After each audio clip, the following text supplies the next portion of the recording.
Hello guys, welcome you all to the channel. मैं आप सबका चैनल पे स्वागत करता हूं। तो आज जो है हम लोग हिस्ट्री का क्लास 9 की हिस्ट्री का चैप्टर नंबर 2 या डिस्कस करने वाले। पिछली बार हम लोग ने चैप्टर नंबर डिस्कस कर खत्म कर दिया था। तो आज जो हम लोग चैप्टर नंबर 2 डिस्कस करेंगे। वही कई सारे पार्ट्स में होगा, एक पार्ट में ये जो है नहीं हो पाएगा ये वाला चैप्टर। ये जो है आपकी वर्ल्ड हिस्ट्री के एस्पेक्ट से बहुत ही ज्यादा इंपॉर्टेंट चीज है। ये जो चैप्टर है ये तो बहुत इंपॉर्टेंट रहा है आपकी पूरी हिस्ट्री में। इनफैक्ट रशिया की जो डेवलपमेंट हुई है उसमें सबसे ज्यादा इंपॉर्टेंट कुछ था, तो ये इस चैप्टर में बताया गया है क्या इंपॉर्टेंट चीजें थी। तो अब हम लोग जो है देखते हैं, इसमें कुछ इंपॉर्टेंट डेट्स दी गई हैं। इन इंपॉर्टेंट डेट से पहले हम लोग जरा देखते हैं चैप्टर का नाम क्या है। चैप्टर का नाम सोशलिज्म इन यूरोप और रशियन रेवोल्यूशन। तो रशियन रेवोल्यूशन कैसे होता है, सोशलिज्म इन यूरोप जो है ये कैसे बढ़ता है, इसके बारे में अब हम लोग इसमें देख रहे हैं कि 1850 से 1880 तक बस डिबेट्स हुए सोशलिज्म पे। या सोशलिज्म क्या होता है, कैसे होता है, क्यों होता है, कैसे हमें इससे आगे बढ़ाना चाहिए, इस पे डिबेट हुए। ओके, फिर 1898 में formation of Russian social democratic workers party हुआ। ठीक है, Russian social democratic workers party. 1805 में जब ब्लडी संडे हुआ और रिवॉल्यूशन, फिर उसके बाद क्या हुआ, रिवॉल्यूशन ऑफ 1905। फिर 1917 में 2 मार्च को एब्डिकेशन ऑफ टसार हुआ। टसार निकोलस जो था इनका राजा था, ठीक है, उसे हटा दिया गया। बोल्कोविच जो है पेट्रोग्राड में अपराइजिंग, इसकी अपराइजिंग हो जाती है 24 अक्टूबर को, यानी जो है 22 मार्च को जो है टसार निकोलस को हरा के मेंशेविक पावर के ऊपर आती है, और 24 अक्टूबर को उन्हीं को हटा के बोल्शेविक जो है वो पावर के ऊपर आ जाती है पेट्रोग्राड में। ये पेट्रोग्राड का नाम जो है बाद में जाके स्टेलिनग्राड बन जाता है, जिसके बारे में हम लोग अगले चैप्टर में भी पढ़ेंगे।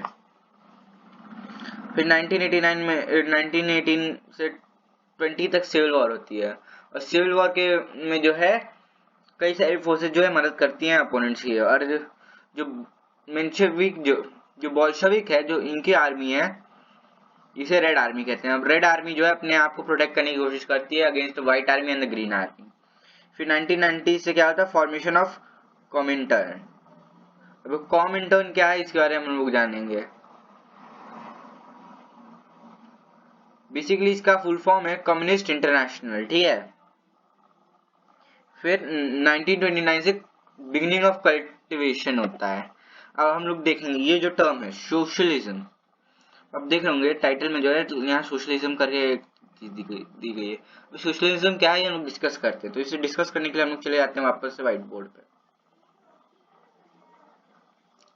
तो चलिए देखते हैं आखिर सोशलिज्म है क्या।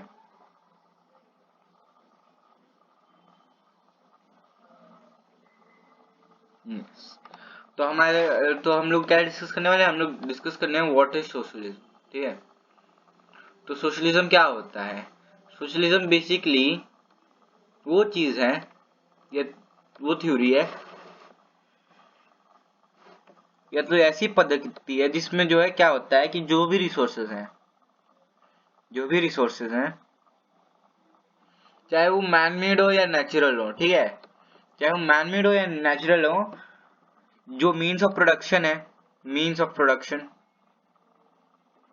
मीन्स ऑफ प्रोडक्शन ठीक है, और तो और सोर्स ऑफ इनकम, ये सब जो है, ये सारी चीजें जो है, कौन से चीजें, रिसोर्सेस नेचुरल या man made, means of production, और क्या, सोर्सेज ऑफ इनकम। ठीक है, ये सब जो है कंट्रोल की जाती है, कंट्रोल्ड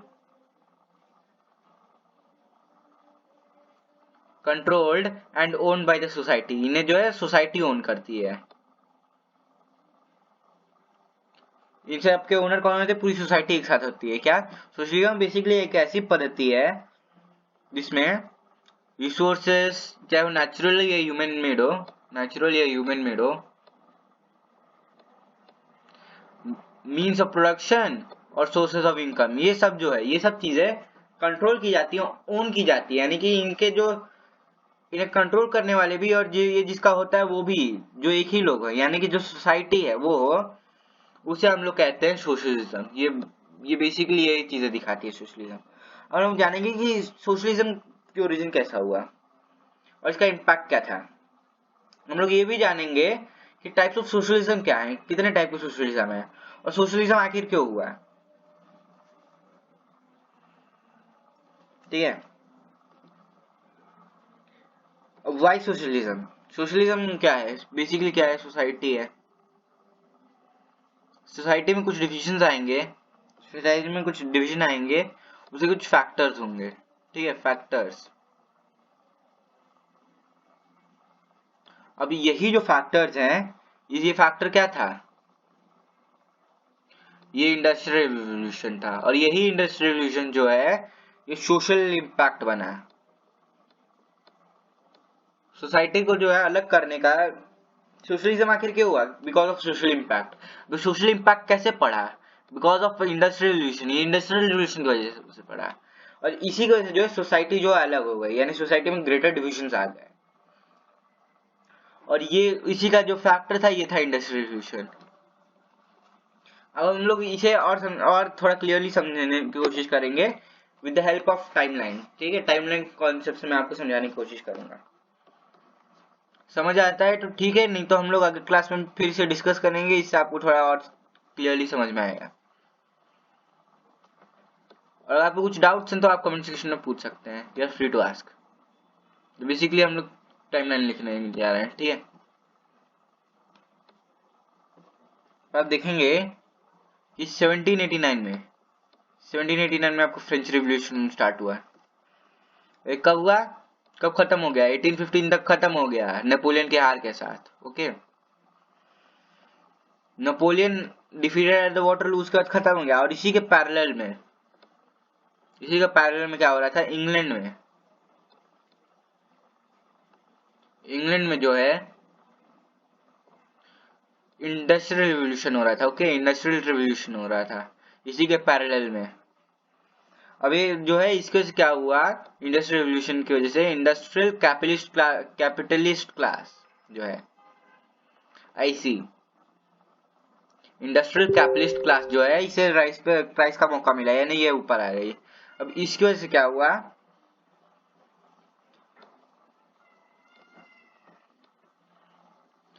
अब जब इंडस्ट्रियल कैपिटलिस्ट क्लास आई पावर, अब जो पावर के ऊपर आ गई, यानी कि अब इसकी वजह से एक नई क्लास का जन्म हुआ जो थी इंडस्ट्रियल कैपिटलिस्ट क्लास। इसकी वजह से जो सोसाइटी है, जो सोसाइटी ये आपके दो भागों में बढ़ जाती है। दो भाग कौन से थे, एक था हैव क्लास और एक था हैव नॉट क्लास। ओके,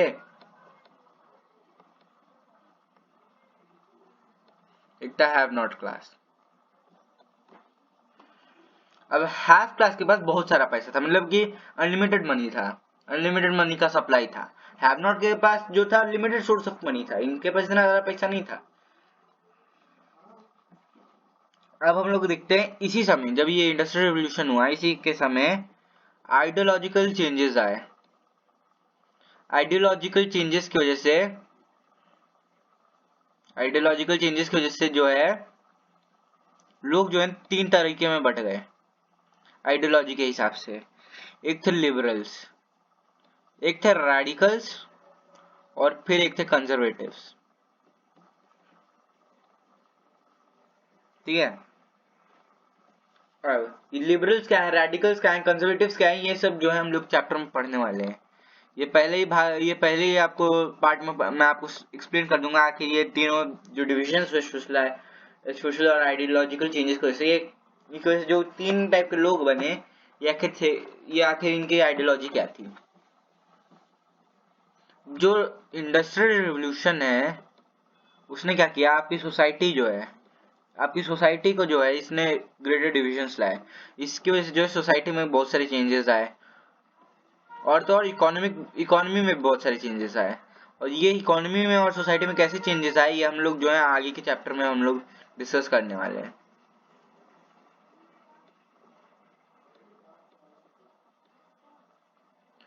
अब यहाँ जो हैव क्लास है इसके पास तो बहुत सारा पैसा है, ये बड़ी बड़ी जमीनों के मालिक हैं। ठीक है, अब 1850s के पीरियड में, कब 1850s के पीरियड में, ये डायरेक्टली हमारा चैप्टर यहाँ स्किप करेगा, लेकिन मैं आपको बता दूंगा कि एक्चुअली बीच में हुआ क्या था। बीच में जो है आपका मेटरमिक सिस्टम आया था। मेटरमिक सिस्टम, क्या मेटरमिक सिस्टम। अब इस मेटरमिक सिस्टम से क्या किया गया कि जो भी आपकी मोनार्की थी इसे रीस्टैब्लिश कर दिया गया था फ्रांस में वापस। अब हम लोग देखेंगे कि 1850s में क्या होता है, कि ऐसा क्या होता है जिसकी वजह से जो है लोगों सोशलिज्म के बारे में सोचने लगते हैं, सोसाइटी और सोशलिज्म के बारे में सोचने लगती है। ऐसा क्या हुआ 1850s में, तो हम लोग देखते देखते क्या देखेंगे हम लोग, अभी जो है यूरोपियन सोसाइटी में आखिर ऐसा क्या हुआ। तो अभी यूरोपियन सोसाइटी है, ठीक है। अभी यूरोपियन सोसाइटी में इस समय यूरोपियन सोसाइटी में बहुत सारा क्लास इनइक्वालिटी चल रही थी। क्या क्लास इनइक्वालिटी, क्लास इनइक्वालिटी।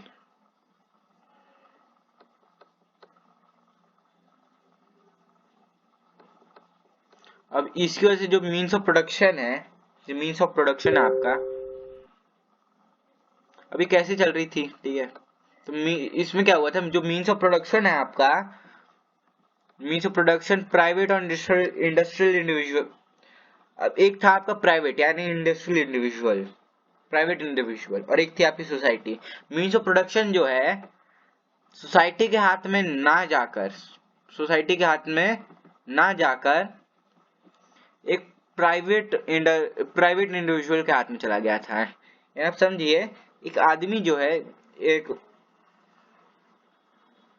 मतलब कि एक नॉर्मल आदमी, यानी एक जिस हाफ क्लास का आदमी जो बहुत ज्यादा पैसा है, वो means of production, sources of economy, फिर हमने लास्ट लाइफ के ऊपर डिस्कस किया था रिसोर्सेज, ये सब कंट्रोल कर रहा था। और सोशलिज्म क्या बोलती थी, सोशलिज्म बोलती थी रिसोर्सेज, मीन्स ऑफ प्रोडक्शन और तो सोर्सेज ऑफ इनकम, ये सब जो है ये सोसाइटी के हाथों में होना चाहिए।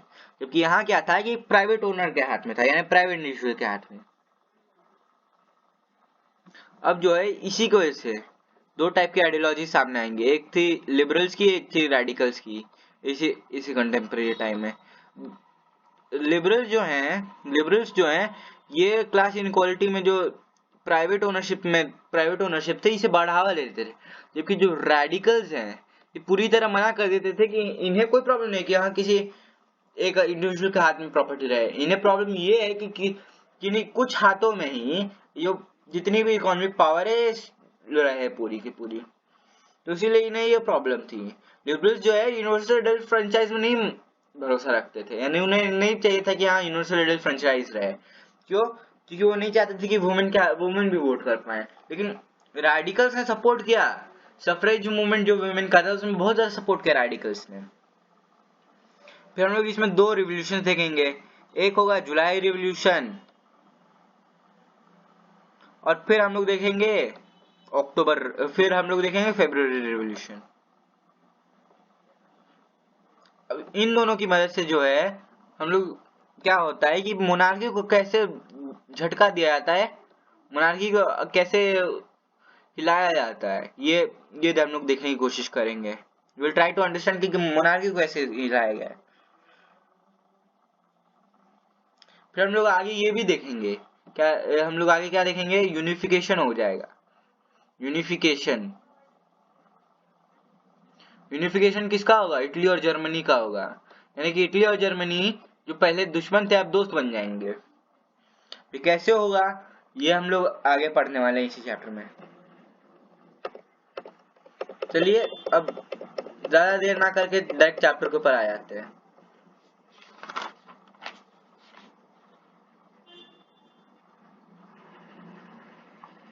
अब प्रीवियस चैप्टर में हमने क्या देखा, प्रीवियस चैप्टर में हमने देखा read about the powerful ideas of freedom and equality।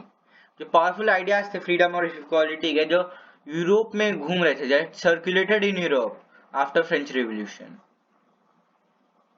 French revolution ने क्या किया है, it opened up the possibility of creating a dramatic change in the way in which society was constructed. French revolution ने क्या किया, इसने बहुत सारी पॉसिबिलिटीज ओपन अप कर दी, दिखाने के लिए कि हाँ कैसे जो है सोसाइटी में तरह तरह के स्ट्रक्चरल चेंजेस आ सकते हैं। इससे पता चल गया लोगों को। जैसा हमने पढ़ा था, before the 18th century society was broadly divided into states.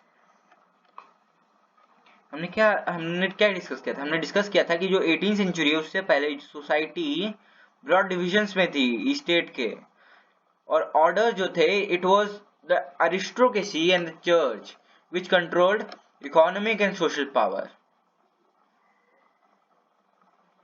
अब हम लोग क्या देखते हैं कि जो अरिस्टोक्रेसी है और चर्च, ये सारी इकोनॉमिक और सोशल पावर को कंट्रोल कर रहा करती थी। लेकिन सडनली यानी कि अचानक से जैसे रिवॉल्यूशन, उसके बाद हम लोगों ने देखा कि ये चेंज हो सकता है। It seem possible to change this in many parts of the world including Europe and Asia। नए नए आइडियाज आए अबाउट इंडिविजुअल राइट्स, और कौन कंट्रोल करेगा सोशल पावर को, ये डिस्कस होना शुरू हो गया। इंडिया में क्या हुआ, राजा राम मोहन रॉय और डिरोजियो ठीक है, talked the significance of French revolution. इन्होंने बात की कि फ्रेंच रिवॉल्यूशन की सिग्निफिकेंस क्या थी। अभी डिरोजियो से मुझे याद आया, डिरोजियो इन्हें एक मूवमेंट कराया था, यंग बंगाल मूवमेंट। ये सोशलिज्म में बहुत ज्यादा बिलीव करते थे, इसीलिए जो है इन्हें जो यंग बंगाल मूवमेंट कराया। ये एक सोशलिस्ट थे, ठीक है। और many others debated the ideas of post revolutionary Europe. और बहुत सारे लोग थे, इन लोगों ने डिबेट किया कि हाँ जो पोस्ट रिवोल्यूशनरी यूरोप है इसके बारे में इन लोगों ने बहुत सारी डिबेट रखी, बहुत सारी चर्चाएं की। The developments in colonies in turn reshaped these ideas of social changes। अब हम लोग आगे देखते हैं, आगे ये लिखा है। लेकिन यूरोप में जो है हर कोई कंप्लीट ट्रांसफॉर्मेशन नहीं चाहता था सोसाइटी में। रिस्पॉन्स जो है बहुत अलग अलग टाइप का था। Responses varied from those who accepted. Responses कैसे वैरी करते थे, उसमें से कुछ लोग थे, change was necessary but wish for a gradual shift. वो जानते थे कि चेंजेस जो है नेसेसरी है, लेकिन वो समझते थे कि हाँ हमें हल्का हल्का करना चाहिए। और कुछ लोग ऐसे भी थे जो चाहते थे कि जो रिस्ट्रक्चर है सोसाइटी में रेडिकली हो जाए, यानी बिल्कुल अचानक से हो जाए। और यहाँ जो कंजर्वेटिव्स के बारे में बात की गई थी पहले। कंजर्वेटिव्स वो लोग थे जो पहले तो मना कर रहे थे कि हमें कोई वो नहीं चाहिए, लेकिन जब उन्होंने देखा कि जो चेंज है वो इनएविटेबल है, यानी कि अटालनीय है, उन्हें उसे टाला नहीं जा सकता, तो उन लोगों ने सोचा कि हाँ थोड़ा सा चेंज कर लेंगे, लेकिन पास्ट को रिस्पेक्ट करके। ये लिबरल्स थे तो हल्का हल्का चेंज में बिलीव करते थे कि हाँ हम लोग धीरे धीरे चेंज कर देंगे हर चीज। रेडिकल्स थे तो वो एक रात में सब कुछ चेंज करना चाहते थे। अब हम लोग आगे डिस्कस करेंगे क्या क्या लिखा है। और ये कौन कौन से ग्रुप्स थे, कंजर्वेटिव्स, लिबरल्स और रेडिकल्स, ठीक है। अब इनका जो मीनिंग है इन टर्म्स का कंटेक्स्ट ऑफ टाइम के बाद साथ बदलता रहता है। What separated the strands of politics and what linked them together, ये हम लोग जानेंगे। We must remember that these terms do not mean the same thing in context or at all times, ठीक है। One of the groups which look to change society, उनमें से एक group जो चाहता था कि सोसाइटी में चेंजेस आए वो थे लिबरल्स, ठीक है। लिबरल्स चाहते थे एक ऐसा नेशन जो हर एक रिलीजन को टॉलरेट करे। हमें ये याद रखना चाहिए कि जो इस समय है जो यूरोपियंस हैं ये डिस्क्रिमिनेट करते थे in favour of one religion और अनदर। जैसे कि ब्रिटेन जो है चर्च ऑफ इंग्लैंड को वो करता था, फेवर करता था, जबकि स्पेन, ऑस्ट्रिया और स्पेन जो है कैथोलिक चर्च को फेवर करते थे।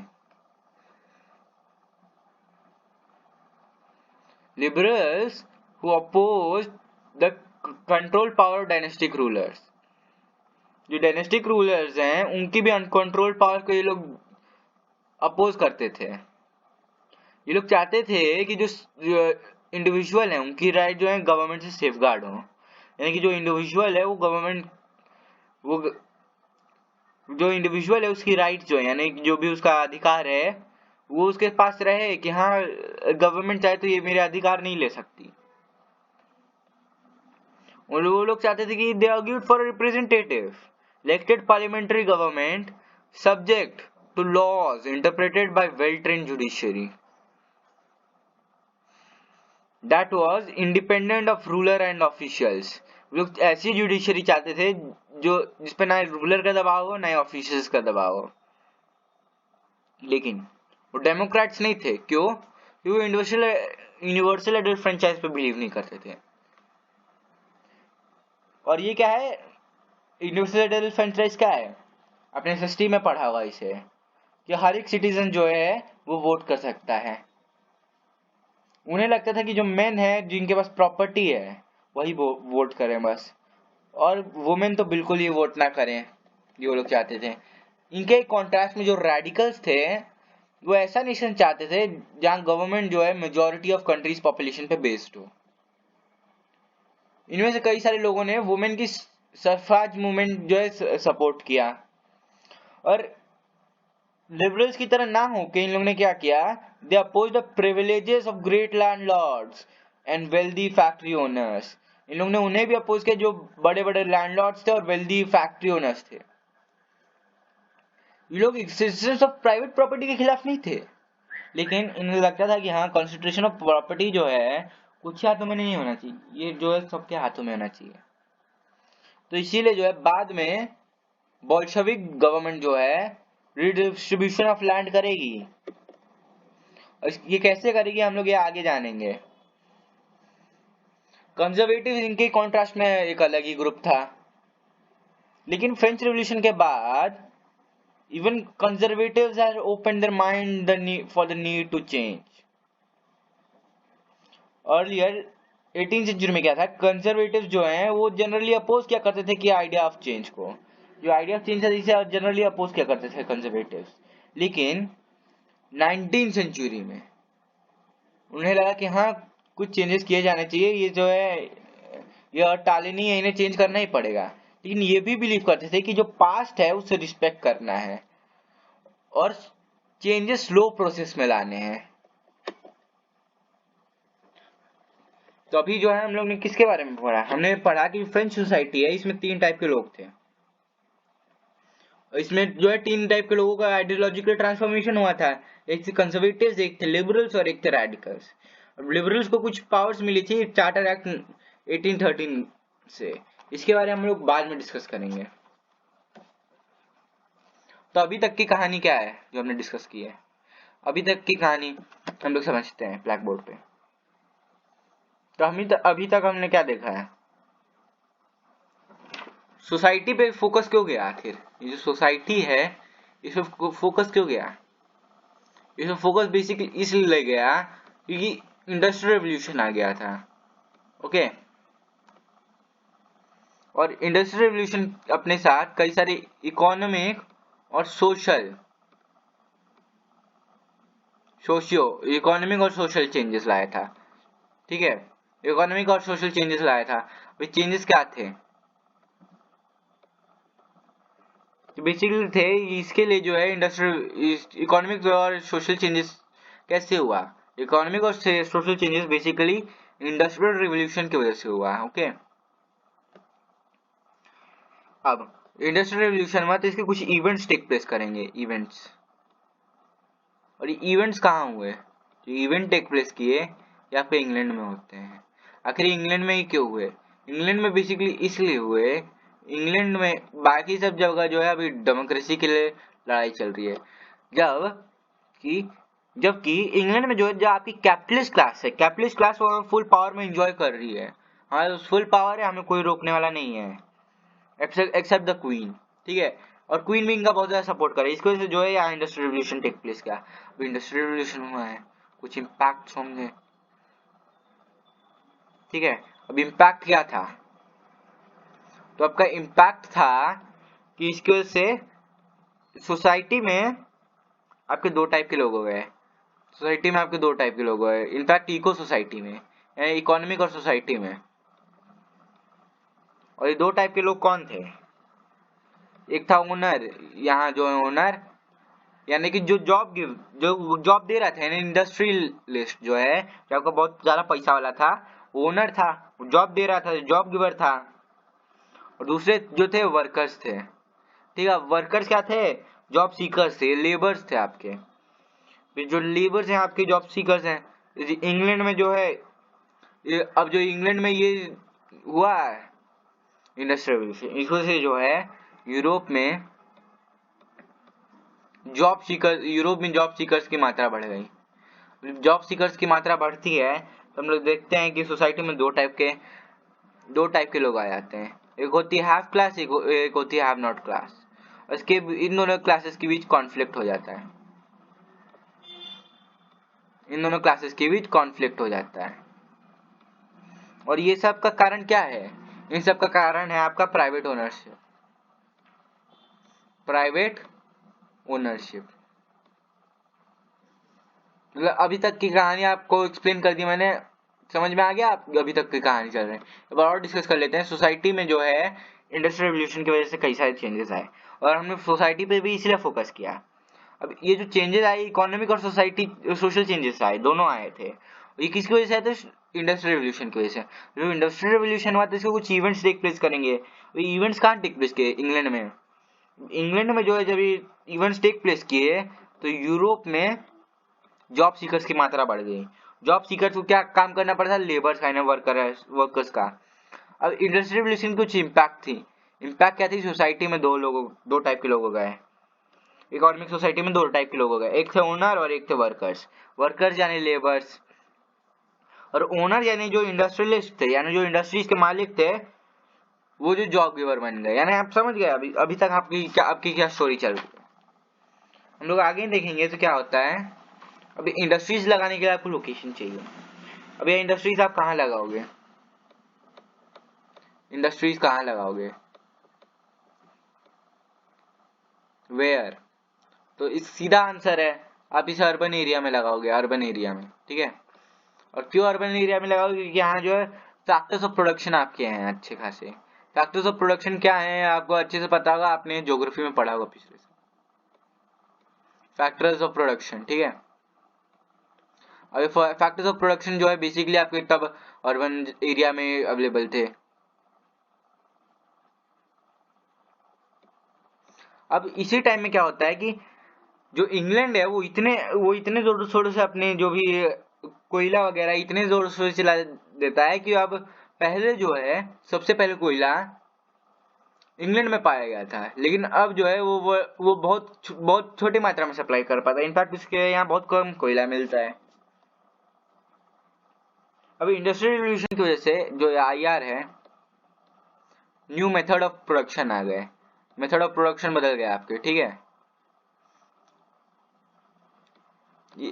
आपने वो क्लास 8 की हिस्ट्री में पढ़ा होगा कि इसकी वजह से कई सारे नए आपके मशीन आ गए, मेथड ऑफ प्रोडक्शन यहाँ बदल गया, नई मशीन आई, इसकी वजह से जो है आपके जूट वगैरह एक्सप्लॉयटेशन हुआ, इंडिगो रिबेलियन हुआ, मेथड ऑफ प्रोडक्शन बदल गया। ओके। अब इंडस्ट्रियलाइजेशन की वजह से जैसा हमने पहले जो है डिस्कस किया था, दो टाइप के लोग हो गए, एक तो जॉब सीकर्स यानी लेबर्स, एक थे इंडस्ट्रियल ओनर्स। अब लेबर्स का क्या था कि इनके वेजेस कम आती थी लेकिन वर्किंग आवर्स ज्यादा थी, और ये जो सब है ये कौन डिसाइड करता था, तो ये इंडस्ट्रीज के ओनर्स करते थे। ये हमने देखा कि ये जो है अर्बन एरियाज में जो है अपनी फैक्ट्रीज लगाते थे, क्योंकि यहाँ फैक्ट्रीज ऑफ प्रोडक्शन है। इस वजह से कई सारे लोगों को विलेज से माइग्रेट करना पड़ा सिटीज में। जैसे हम लोग देखेंगे कि यूरोप में 19th सेंचुरी में पॉपुलेशन बूम होता है, पॉपुलेशन एक्सप्लोजन हो जाता है, जॉब जो है कम हो जाती हैं और अनएम्प्लॉयमेंट बढ़ जाती है। इस वजह से हम लोग देखते हैं कि अब इसे हम लोग एक स्टोरी से समझते हैं, ठीक है। ये जो है मिस्टर पीटर है, ओके। मिस्टर पीटर जो है ये बहुत बड़े ये बहुत बड़े इंडस्ट्रियलिस्ट हैं, ठीक है। इनके पास बहुत सारे लेबर्स हैं। ये एक बंदा है जैक। जैक जो है, जैक को नौकरी चाहिए, पैसे नहीं ज्यादा। जिसको से क्या होता है कि वो बोलता है कि तुम मेरे लिए कम वेजेस में काम करो, ज्यादा काम करो और मैं तुम्हें पैसे दूंगा। अब इनके पास कोई और ऑप्शन तो है नहीं, तैयार हो जाते हैं कि हाँ मैं आपके लिए काम कर लूंगा, नो ऑप्शन की वजह से। अब इसी वजह से हम लोग क्या देखते हैं कि इस समय में इनइक्वालिटी जो है पीक पे आ जाती है, ये बढ़ जाती है बहुत ज्यादा। अब हम लोग आगे देखेंगे सोसाइटी में। हमने जैसे देखा मिड 19th सेंचुरी में जो सोसाइटी में हैव और हैव नॉट क्लास थी। अब यहाँ डिस्क्रिमिनेशन बहुत ज्यादा बढ़ गया था। डिस्क्रिमिनेशन जो है अब बहुत ज्यादा बढ़ गया। एम्पावर ये लोग नहीं हो पा रहे थे। इनकी अपलिफ्टमेंट करनी थी बेसिकली आपकी हैव नॉट सोसाइटी की। और क्या देखा, सोसाइटी जो है दो भागों में बढ़ गई। एक थी हैव क्लास और एक थी हैव नॉट क्लास, ठीक है। हैव नॉट क्लास जो है बेसिकली इसके पास ये बहुत गरीब लोग हुआ करते थे, स्टैंडर्ड ऑफ लिविंग कम होती थी। जबकि इनका कॉन्ट्रास्ट में अगर हम लोग देखें जो हैव क्लास है, इनका बहुत ज्यादा पैसा होते थे, यानी बहुत रिच है, स्टैंडर्ड ऑफ लिविंग बहुत हाई है, रिसोर्सेज भी है इनके सारे, और इनमें से कई सारे लिबरल्स भी थे, यानी एलिट क्लास के लोग थे। लेकिन लिबरल्स जो है एलिट क्लास के लोग थे, इसलिए वो लोग सपोर्ट करते कि हाँ जो है प्राइवेट ओनरशिप होना चाहिए। और तो और हाउसिंग और सैनिटेशन भी यहाँ बहुत कम थी। हाउसिंग और सैनिटेशन की वजह कम होने की वजह से इनके एजुकेशन और हेल्थ के ऊपर भी ध्यान नहीं दिया जाता। मतलब इससे हम लोग देख सकते हैं इनइक्वालिटी जो है बहुत ज्यादा बढ़ गई थी मिड 19th सेंचुरी में। अब दो टाइप के आइडियोलॉजिकॉन्स आए थे। आइडियोलॉजिकॉन्स यानी समझते हैं, दो अलग अलग विचारों वाले लोग। अब क्या हुआ, आइडियोलॉजिकॉन जब आए तो लिबरल्स और रेडिकल्स थे, इनकी दो अलग टाइप की आइडियोलॉजीज थी। अब सोल्यूशन इसका क्या है, ये जो सब चीजों इसका सोल्यूशन क्या हुआ है, क्या है, ये हम लोग आगे जानेंगे। हम लोग एक बार फिर से देखते हैं ये टाइमलाइन पे आ जाते हैं। तो 1799 से जो है 1815 तक नेपोलियन था। 1815 से जो है क्या करते हैं, लोग मोनार्की को रीस्टैब्लिश करते हैं। 1830 और 1848 में जो है इन मोनार्की को दो छोटे छोटे झटके बनते हैं, पड़ते हैं। और फिर 1871 में फ्रांस पूरी तरह रिपब्लिक हो जाता है। अब जर्मनी को देखेंगे, जर्मनी भी जो है यूनियन ऑफ 39 प्रिंसली स्टेट्स था, और ये भी 1871 में रिपब्लिक हो जाता है।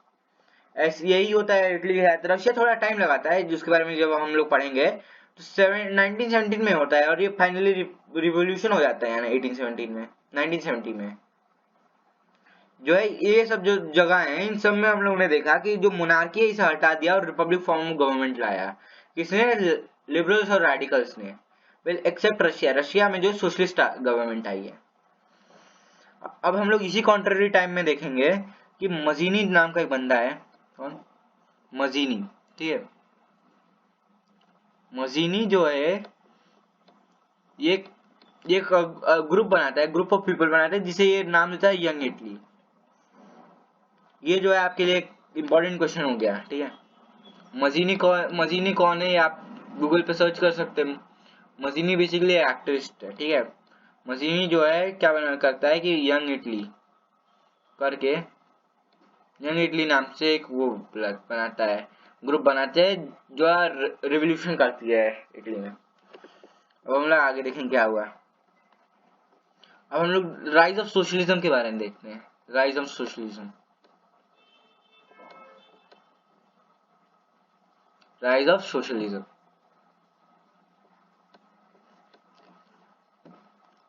और ये सब कब हो रहा था, ये पोस्ट 1815 हो रहा था, पोस्ट 1815, ओके।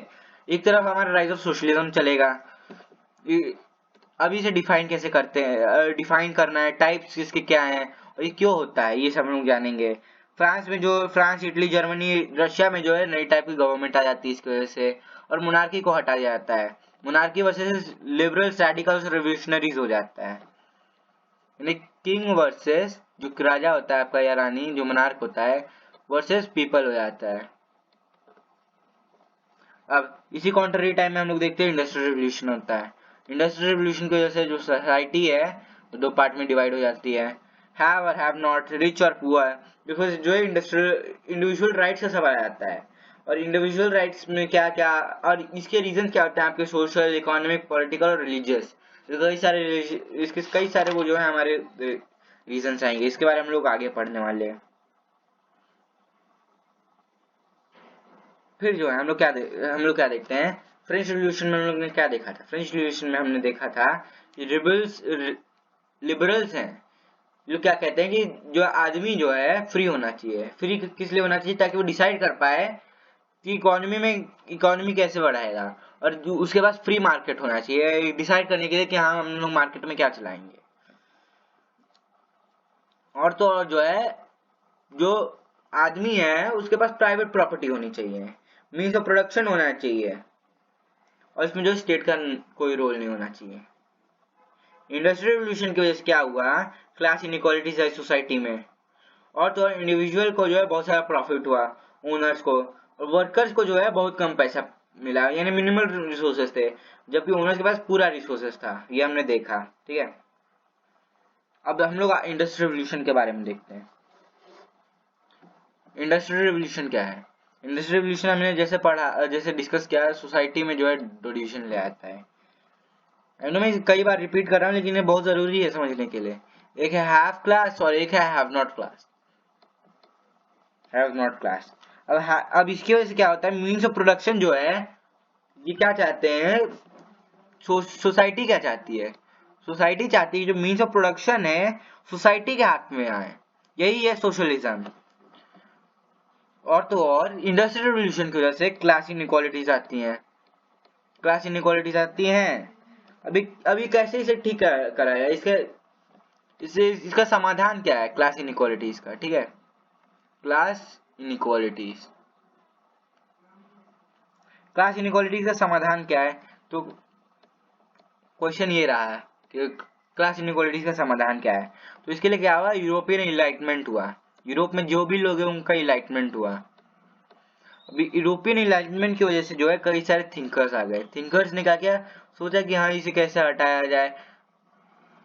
अब इसी कॉन्ट्ररी टाइम में हम लोग देखेंगे, अब इसी कॉन्ट्ररी टाइम में हम लोग देखते हैं कि और क्या होता है कि इंडिविजुअल जो है,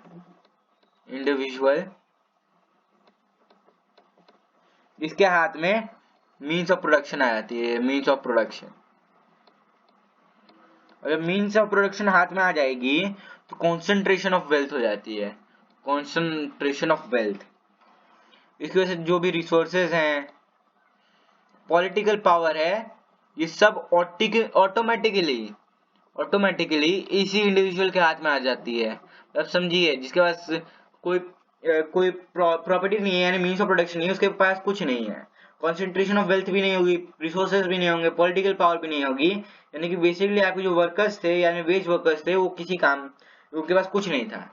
काम तो के थे, लेकिन क्या था कि उन्हें उतना रिस्पेक्ट या नहीं, उतना पैसा नहीं दिया जा रहा था उनके हिसाब से। हम लोग आगे देखते हैं आगे क्या हुआ।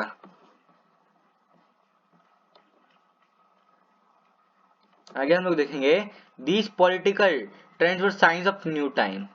It was a time of profound social economic changes.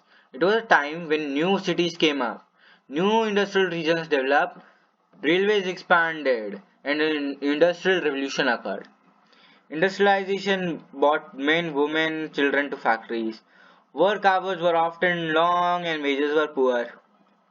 Unemployment was common, particularly during the times of low demand of industrial goods. Housing sanitations were problems since towns were growing rapidly. Liberals, radicals searched for solutions of these issues. Most of industries were property of individuals. Liberals and radicals themselves were often property owners and employer having made their wealth through trade in the industrial ventures. Such effort should be encouraged. They thought that such effort should be encouraged, that its benefit would be achieved if workforce in economy was healthy and citizens were educated. Basically ये लोग क्या चाहते थे, देखिए government से बोले कि देखिए हमारे जो वर्कर्स ने हेल्थी रखिए, उन्हें जो है सैनिटेशन अच्छी दीजिए और उन्हें एजुकेशन दीजिए, नहीं तो वो हमारे खिलाफ जो है विद्रोह कर देंगे टाइम आते। Opposed to the privileges the old aristocracy had, they firmly believed in value of individual effort, labor enterprise. If freedom of individuals were ensured, if poor would labor, if those with capital would operate without restraint, they believed that societies would develop. ठीक है, many working men and women who wanted changes in world rallied around liberals and radicals. अब देखिए यहाँ क्या लिखा है, कुछ nationalist liberals radicals क्या चाहते थे कि जो रेवोल्यूशंस हैं to put and end to the kind of government established in Europe in 1815। ये क्या चाहते हैं कि जो भी यूरोप में जो गवर्नमेंट बनी थी 1815 में, ये जो है इसे इसका खात्मा हो जाए। 1815 में जब मेटरनिक सिस्टम से वापस रिवाइवल ऑफ मोनार्की हुआ इन कौन कौन सी जगह में, फ्रांस में, इटली में, जर्मनी में, रशिया में, उन लोगों ने क्या किया, they became revolutionaries, work to overthrow existing monarchs. Nationalist क्या बात करते थे, of revolutions that would create nations where all citizen would have equal rights. Basically nationalist क्या बात करते थे कि सबसे पहले जो है हमें ऐसे रेवोल्यूशन प्लान करने हैं जिसकी वजह से अच्छे अच्छे नेशंस बने जहां हर एक सिटीजन का इक्वल राइट हो। मजीनी जो है एक इटालियन नेशनलिस्ट है। मजीनी के बारे में मैंने यहाँ बात किया है, ये देखिए यहाँ मजीनी, ये मजीनी है ये। तो हम क्या लिखा गया है, मजीनी जो है एक इटालियन, ये जो बंदा है ये एक इटालियन नेशनलिस्ट है, ठीक है। अब ये क्या करता है, ये कॉन्स्पायर करता है दूसरों के साथ, कॉन्स्पायर यानी कि जो है प्लान बनाता है दूसरों के साथ मिलके। क्या प्लान बनाता है, तो क्या प्लान बनाता है कि हम जो है हम लोग को क्या करना है कि एक नेशन बनाना है इटली को, यानी कि जो मोनार्की के हाथ से छुड़ा के ऐसा एक नेशन बनाया जहां हर किसी सिटीजन का इक्वल राइट हो। Nationalist elsewhere including India read his writing, India में भी जो भी नेशनलिस्ट थे वो भी इसकी जो भी लिखते थे पढ़ते थे।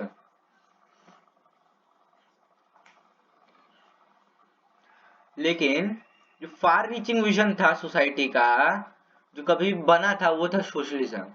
मिड 19th सेंचुरी में जो यूरोप में सोशलिज्म जो है एक वेल नोन बॉडी बन गया of ideas that attracted wide spread attention, इसे बहुत सारी अटेंशन मिली।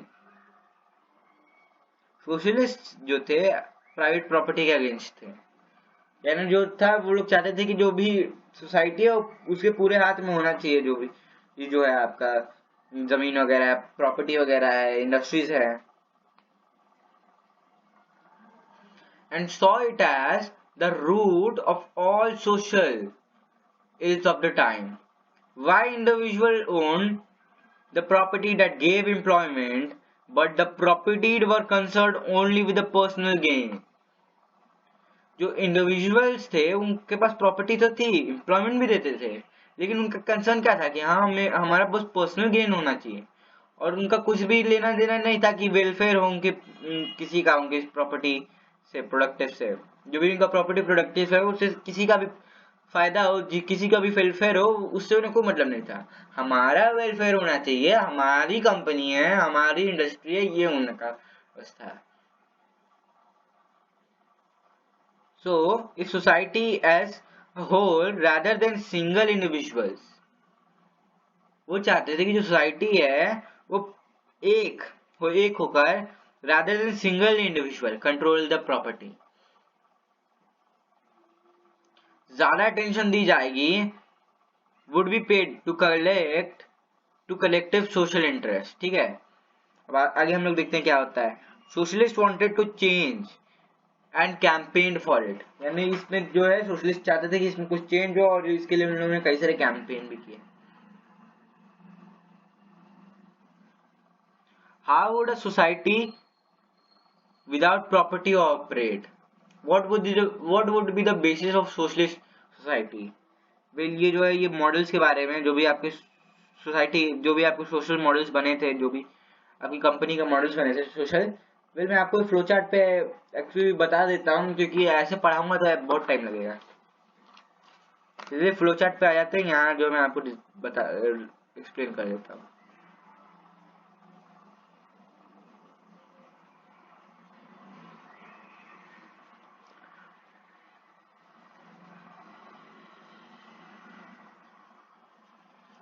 तो बेसिकली हम लोग देखते हैं यहाँ जो है 3 लोगों के बारे में बात किया है। कौन कौन? एक आपका कार्ल मार्क्स के बारे में हम लोग बाद में पढ़ेंगे, लेकिन उससे पहले 2 लोग और हैं। एक लुइस ब्लैंक, ठीक है, ये BLANC है, ब्लैंक, ठीक है। और फिर एक आपके रॉबर्ट ओवन और लुइस ब्लैंक की जो भी ये जो इनकी सोशलिज्म थी, इसे कहते हैं आप लोग यूटोपियन सोशलिज्म। क्या? Utopian socialism. वेल आप अपने हिसाब से इसके नोट्स बनाते रहिए, क्योंकि ये आपके लिए बहुत इंपॉर्टेंट रहने वाला है। और एक लिबरलिज्म हुआ। लिबरलिज्म के हिसाब से जो सोसाइटी है वो, इसके हिसाब से क्या हुआ कि पुट प्रॉपर्टी ओनरशिप, ठीक है, प्रॉपर्टी की जो ओनरशिप है वो अब इंडिविजुअल के हाथ में थी। इंडस्ट्री जो थी, ओनर को प्रॉफिट मिल रहा था, वर्कर्स को ये कैसे पहुंचा, इसके लिए कई सारे मॉडल्स बने, ठीक है।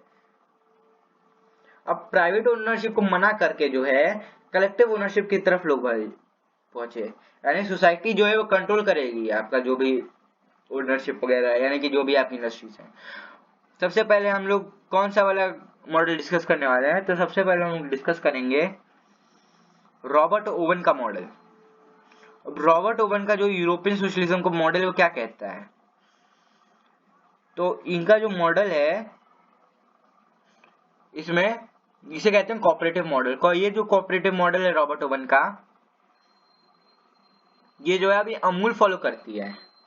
रॉबर्ट ओवन की वैसे तो ये काम नहीं किया, क्योंकि यूटोपियन, आखिर इसे यूटोपियन सोशलिज्म क्यों बोला जाता है? तो ये बस किताबी बातें हैं, ये एक्चुअली एप्लीकेबल नहीं थी उस समय, क्योंकि उस समय बहुत सारे ट्रस्ट इश्यूज थे। तो इसलिए क्या हुआ कि रॉबर्ट ओवन ने ये एक्चुअली ये जगह तो बनाई, लेकिन ये जो यूएसए में जाके बनाई, आप पढ़ेंगे तो ये न्यू हार्मनी करके जगह मिलेगी, वहां ये जो है it was created by Robert oven, ठीक है। अभी रॉबर्ट ओवन का जो सोशलिज्म का सिस्टम है, कोऑपरेटिव सिस्टम, इसे जो है अमूल फॉलो करता है, ठीक है, अमूल फॉलोज इट। और अमूल को जो अभी ऑन कौन करता है? जीसीएमएफ ऑन करता है। जीसीएमएफ जो है अमूल को ओन करता है। अब इसमें क्या होता है कि इसमें कंट्रीब्यूशन के हिसाब से, आप जितना कंट्रीब्यूट करोगे उसके हिसाब से आपको मिलेगा। यानी कि एक डेयरी फार्मर है, वो अपना मिल्क जो है अमूल को देता है, तो उसके हिसाब से पैसा मिलता है। फिर जो है सेकेंड आदमी वो आता है, फिर वो देता है, उसे उसके हिसाब से मिलता है। तीसरा आदमी इसके हिसाब से आप जितना कंट्रीब्यूट करोगे, जितना आप इसमें मेहनत करोगे, उसके हिसाब से आपको मिलेगा, ठीक है। अब जो है क्या है कि Amul largest producer of milk है, following Robert Owen cooperative model. Robert Owen का जो कोऑपरेटिव मॉडल है, रॉबर्ट ओवन ने फाइनली बनाया तो था, लेकिन यूएसए न्यू हार्मनी में, क्योंकि ये यूरोप में एप्लीकेबल नहीं था।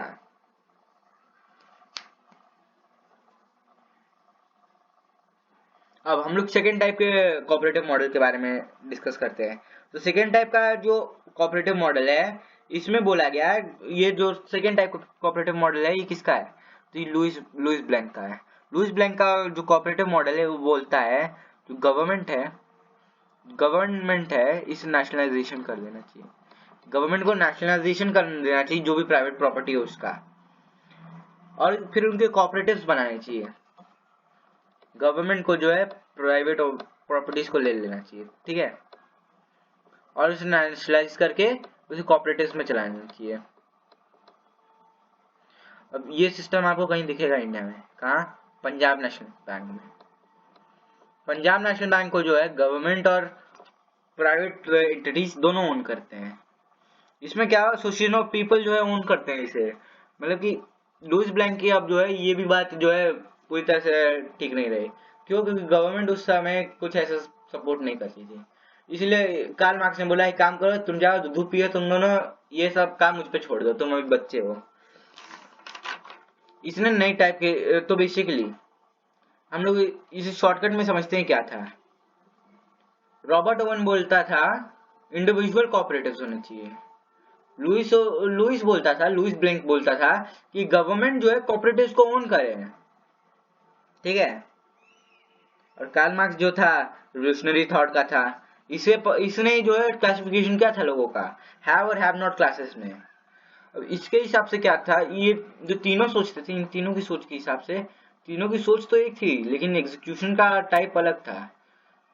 बेसिकली ये तीनों क्या कहते थे, collective ownership of resources and property होना चाहिए। अब कार्ल मार्क्स का ये मानना था कि जो पैस्ट्रोलिस्ट क्लास है यानी जो वर्कर क्लास है ये यूनाइट होगी और इंडस्ट्रियल ओनर्स को जो है मार के जो है यानी कैपिटलिस्ट क्लासेस को ये भगा देगी और फिर जो है सब कुछ कब्जा कर लेगी, यानी कि जो है कैपिटलिस्ट क्लास की जगह अब जो है उसके बाद कलेक्टिव ओनरशिप हो जाएगी यानी सोसाइटी के हाथ में सब आ जाएगी। और इसके लिए जो है पैस्ट्रोलिस्ट क्लास को एक होना पड़ेगा, यूनाइट होना पड़ेगा। और ये चीज फाइनली हो जाती है 1917 में। पब्लिक जो है हैव नॉट क्लास राजा के सामने विद्रोह कर देती है। अब रशियन रिवॉल्यूशन के कई सारे रीजन थे, जिसमें पॉलिटिकल रीजन थे, इकोनॉमिक रीजन थे, सोशल रीजन थे। अब क्या थे, मोनार्की थी बेसिकली, यहाँ मोनार्की से लोग बहुत तंग थे। तसार निकोलस जो था ये एक एब्सोल्यूट राजा था। तसार निकोलस जो है पब्लिक कॉन्ट्रास्ट में काम करता था, तसार वर्सेस पब्लिक चल रहा था। और तो और तसार जो है एब्सोल्यूट राजा था। इकोनॉमी में क्या आया था, इंडस्ट्रियलिफिकेशन जो है स्लो प्रोसेस थी बहुत, इको डिस्पैरिटी थी यहाँ, और फ्यूडल सिस्टम जो है सफरडम जो है यहाँ बहुत ज्यादा चलता था। सोशल में क्या था, सोशल क्राइसिस चल रही थी और जो इकोनॉमिक क्लासेस में बट गए थे लोग।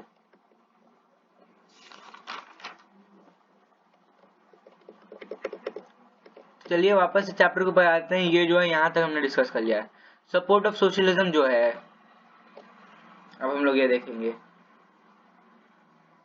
Socialist ideas spread through Europe. Socialist idea जो है स्प्रेड हुए through Europe. Socialist formed an international body namely second international. Workers in England Germany जो है began forming associations to fight for better living and working conditions. अब देख रहे हैं Karl Marx की बातें सच हो रही हैं। कार्ल मार्क्स जो है ये जो है एक रेवोल्यूशनरी थिंकर था। इसने जो है लोगों को थोड़ा भड़काया, इनमें जो है आग जलाई ताकि ये लोग रिवोल्ट करें। अब हम लोग आगे देखते हैं आगे क्या हुआ। तो अब आगे देखते हैं तो क्या हुआ कि they set up funds to help members in times of distress।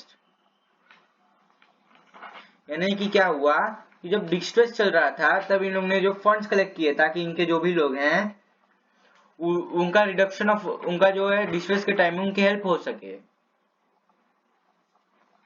इसके आगे क्या होता है हम लोग देखेंगे कि दे डिमांडेड, ने क्या डिमांड किया, रिडक्शन ऑफ वर्किंग आवर्स। उनकी रिडक्शन ऑफ वर्किंग आवर्स की वो कम काम करें और उनकी जो वेजेस हैं थोड़ी बढ़ जाए और उन्हें थोड़ा राइट टू वोट मिल जाए, थोड़ा सा प्लीज। तो अब उन्होंने जो है राइट टू वोट भी मांगा।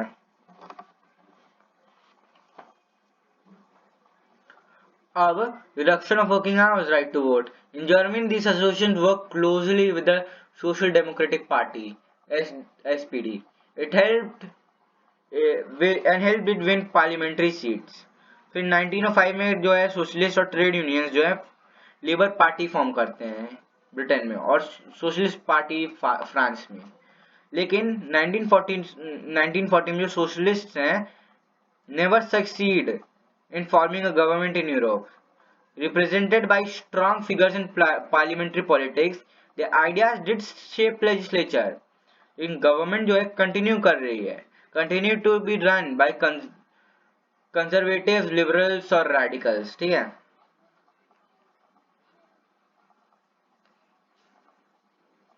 अब हम लोग इसके आगे देखते हैं क्या होता है। तो बेसिकली एक मिनट जरा मैं एक स्लाइड जो है क्लियर कर देता हूँ, या मैं आपको एक्सप्लेन कर देता हूँ। हाँ, हम देखेंगे कि 1890s में जो है 1890s में सोशलिज्म इन रशिया जो है राइज लेता है। अभी जो है सोशलिज्म जो है आगे की ओर बढ़ेगा।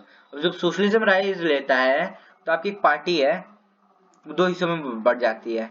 एक होती है बोल्शेविक, होती है मेंशेविक। बोल्शेविक जो है ये रेवोल्यूशनरी एरिस्टोक्रेसी है, ये बेसिकली रेवोल्यूशनरी एरिस्टोक्रेसी बनाते हैं, ये सोशलिज्म की तरफ जाते हैं। जबकि जो मेंशेविक ये इन्हें ग्रेजुअल चेंज चाहिए था और डेमोक्रेसी की तरफ जाते हैं। अब इसके बाद हम लोग देखते हैं 1905 में, इस समय जो क्राइसिस चल रहे हैं क्यों? क्योंकि अब रेवोल्यूशन स्टार्ट हो गया, किंग वर्सेस पब्लिक हो रहा है। अब हम लोग देखेंगे कि दुनिया में कहीं भी रेवोल्यूशन हो उसके पीछे हमको लिबरल्स का हाथ जरूर दिखेगा।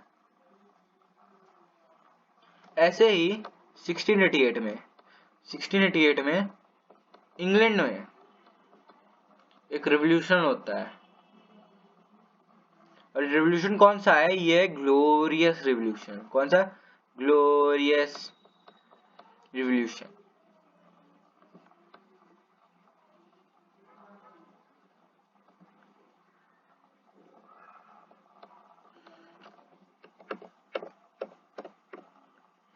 ये जो है पेरिस कम्यून की ये जो है एक पोर्ट्रेट है, जो पेरिस में कम्यून हुआ था उसकी ये पोर्ट्रेट है। बेसिकली पोर्ट्रेट नहीं, एक्चुअली पेंटिंग है।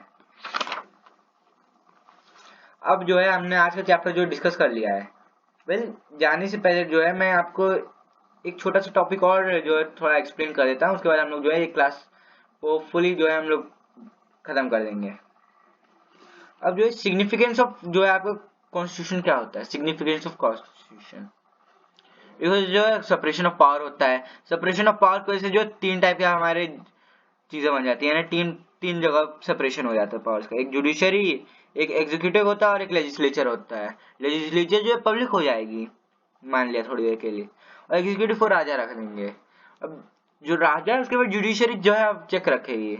इसको जो एरिस्टोक्रेसी है, मोनार्की जो है, इसमें जो थोड़ा कंट्रोल आएगा। किंग जो है डिसीजन लेने में पूरी तरह नहीं ले पाएगा, अच्छे से नहीं ले पाएगा, यानी उसे थोड़ी प्रॉब्लम होगी। प्रॉब्लम यानी कि उसकी पावर जो लिमिट होंगी। लिमिट कैसे होंगे? जुडिशरी उस पर चेक करेगा, लेजिस्लेचर वो रहेगा, एग्जीक्यूटिव भी उस पर चेक करेगा। लेजिस्लेचर जो है कॉन्स्टिट्यूशन ड्राफ्टिंग करेगा और एग्जीक्यूटिव वो रहेगा, यानी एग्जीक्यूशन बस करेगा वो चीजों का।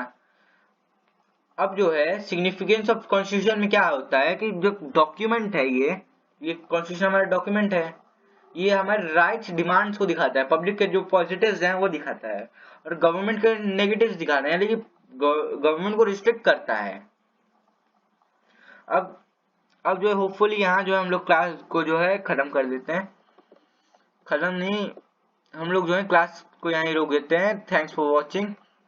अब जो इसके आगे का हम लोग अगली क्लास में डिस्कस करेंगे। जो है सेशन जो लगभग 1 घंटे चला गया, इसीलिए जो है हम लोग अगली क्लास में डिस्कस करेंगे। Thanks for watching. हमारी इस वीडियो को लाइक करिए, वीडियो को प्लीज लाइक कर दीजिए, इससे जो हमें थोड़ा मोटिवेशन मिल जाता है। और इस वीडियो और हमारे चैनल को हो सके तो सब्सक्राइब भी कर दीजिएगा। ज्यादा नहीं मांग रहे, बस छोटा सा सब्सक्राइब के बाद जो है आपको शेयर का बटन दिखेगा, उससे अपने दोस्तों को शेयर कर दीजिए ताकि हमारी जो वीडियो ज्यादा से ज्यादा रीच कर पाए, और जो है ज्यादा से ज्यादा लोग इसे देख कर थोड़ी अंडरस्टैंडिंग ले पाए इस चैप्टर की। मैं जो है ये जो बुक है, यानी आपकी जो क्लास 9 की हिस्ट्री है, इसका एक वो बना दूंगा, प्लेलिस्ट बना दूंगा, इससे आप पहले से एंड तक जो सारे चैप्टर देख पाएंगे। Thanks for watching.